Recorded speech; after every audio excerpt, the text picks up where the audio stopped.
വേറെയുണ്ട്. അപ്പം ഞാൻ പറഞ്ഞ ഇതൊരു ഒറ്റപ്പെട്ട സംഭവമൊന്നുമല്ല. ഇങ്ങനത്തെ ഒരുപാട് ആൾക്കാർ കളയുന്നുണ്ട്. ഇപ്പോൾ വേണമെങ്കിൽ വീഡിയോയ്ക്ക് താഴെ വരും ഇന്ന മതത്തിൽപ്പെട്ട ആൾക്കാർ ചെയ്യത്തില്ല, അങ്ങനെയൊന്നുമില്ല. എല്ലാ മതത്തിൽപ്പെട്ട ആൾക്കാർക്കിടയിൽ ഇങ്ങനെയുണ്ട്. പിന്നെ ചില ആൾക്കാർ അവരുടെ മതപരമായ കാര്യത്തിൽ അവർ കുറച്ചുകൂടെ സ്ട്രിക്റ്റ് ആയത് കാരണം അപ്പനെ അമ്മയും നോക്കുന്നുണ്ട്. ഒരു മതത്തിൽ പോലും അപ്പനെ അമ്മയെ നോക്കരുതെന്നോ അപ്പനെ അമ്മയെ സംരക്ഷിക്കരുതെന്നോ പറഞ്ഞിട്ടില്ല. എല്ലാ മതവും പഠിപ്പിക്കുന്നത് അപ്പനെ അമ്മയെ സംരക്ഷിക്കണമെന്ന് നോക്കണമെന്നാണ്. പക്ഷേ ഇത് മനുഷ്യൻ്റെ സ്വഭാവമാണ്. ഞാൻ അറിയിക്കുന്നില്ല, ചിലപ്പോൾ എനിക്കറിയുന്നൊരു വ്യക്തിയുണ്ട്.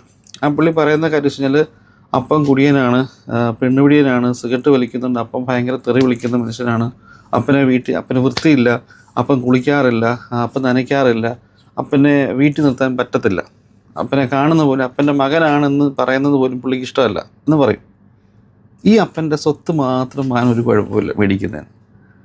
അപ്പൻ്റെ ഇത്രയും വൃത്തികെട്ട, അതായത് വളരെ മോശപ്പെട്ട ക്യാരക്ടറുള്ള അപ്പൻ്റെ മകനാണെന്ന് പറയാൻ അവർക്ക് ഇഷ്ടമില്ല, അല്ലെ അപ്പൻ്റെ മകളാണെന്ന് പറയാൻ മക്കൾക്ക് ഇഷ്ടമല്ല. എന്നാൽ ഈ അപ്പൻ്റെ സ്വത്തിൻ്റെ പേര് മുടിഞ്ഞ അടിയാണ്.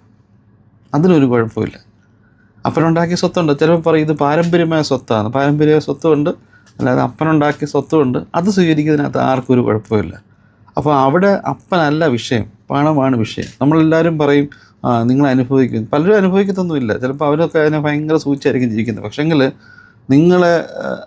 നിങ്ങളെ സമൂഹത്തിന് മുന്നിൽ നിങ്ങൾ വളരെ മോശപ്പെട്ട വ്യക്തികളായിട്ട് കാണത്തുള്ളൂ. ചിലപ്പോൾ നിങ്ങളെ കാണുമ്പോൾ ഹാ എന്നൊക്കെ പറഞ്ഞ് സംസാരിക്കുമായിരിക്കും. നിങ്ങളുടെ കയ്യിൽ പണവും നിങ്ങൾ ഇരിക്കുന്ന പൊസിഷനൊക്കെ വെച്ചിട്ട് നിങ്ങളെ ഭയങ്കരമായിട്ട് ആൾക്കാർ ബൂസ്റ്റപ്പ് ചെയ്തൊക്കെ സംസാരിക്കുമായിരിക്കും. പക്ഷെ മാറി നിന്ന് നിങ്ങളെ കാർക്ക് തുപ്പുക എന്നുള്ള കാര്യം നിങ്ങൾ മനസ്സിലാക്കണം.